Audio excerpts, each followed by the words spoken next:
Salut, je m'appelle Alexis et aujourd'hui je vais vous parler un petit peu de la frontière et des limites du mouvement no-code et comment elles sont contournées pour aller vers le code.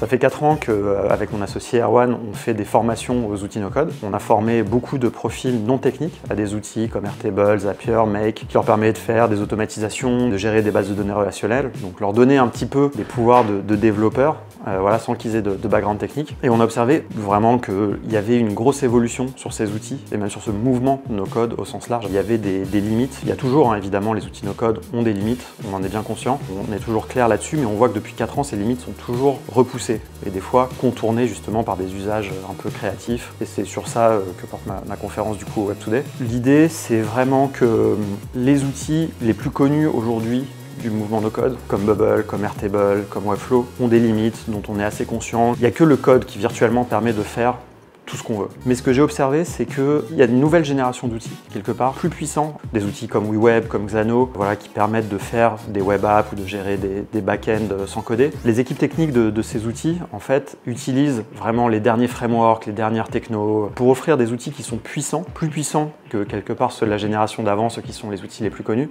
et en même temps qui restent accessibles quand même à un grand utilisateur parce qu'ils sont aussi très bons en termes d'UX, d'ergonomie et donc de faire en sorte que ces outils puissants soient aussi accessibles. Dans le même mouvement, je vois aussi que des no-codeurs et no-codeuses, dans l'ensemble, qui souvent, quand ils n'ont pas de profil technique, ont des lacunes, des sujets comme les API sont souvent pas très clairs, j'en vois quand on leur montre un peu de JSON, je vois un peu la détresse dans leurs yeux. Tout ça, c'est des choses qui sont un peu compliquées, c'est normal, c'est des choses qui s'apprennent, que les développeurs apprennent. Mais ils montent en compétences, ils apprennent à gérer des plus grosses bases de données, ils apprennent un peu des bases d'algorithmiques, des choses comme ça. Et donc ça leur permet de repousser vraiment leur usage des outils. Donc ils apprennent à maîtriser des outils plus puissants. Et ça leur permet d'aller vers le code.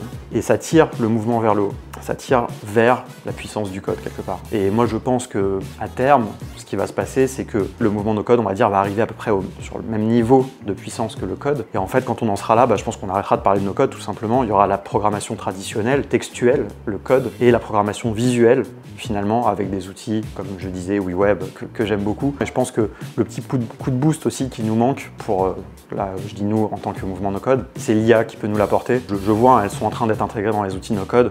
Et elles permettent de repousser encore plus ses limites. Voilà, un outil d'automatisation comme Zapier par exemple, il a un petit module maintenant à l'intérieur qui permet de générer du code. Donc s'il y a un truc que vous n'arrivez pas à faire avec les modules de base de Zapier, vous pouvez générer du code pour le faire, ou optimiser, ou repousser les limites. Et voilà, et moi c'est ce que je souhaite, c'est que voilà, il n'y ait pas de distinction trop entre le no-code, le code, et qu'on soit tous là à produire des choses de manière numérique. Et ce qui est important, et là je vais m'adresser plutôt aux no-codeurs et aux no-codeuses, c'est que c'est hyper important de comprendre les concepts fondamentaux du code. Ça ne veut pas dire d'apprendre à coder, je ne pense pas que tout le monde doive apprendre à coder. Par contre, il y a des concepts fondamentaux qu'il faut apprendre. Par exemple, les API, il faut tout le monde en fait qui veut travailler dans le numérique évidemment doivent comprendre comment ça marche. Ça veut dire au moins de savoir les utiliser parce qu'en fait c'est un fondement du web moderne. Pareil, comprendre une base de données relationnelle, comment modéliser des données, comment modéliser une problématique que l'on va vouloir numériser, c'est hyper important et tout ça c'est des choses que les devs apprennent et pratiquent au jour le jour et qui doivent infuser dans la communauté no-code.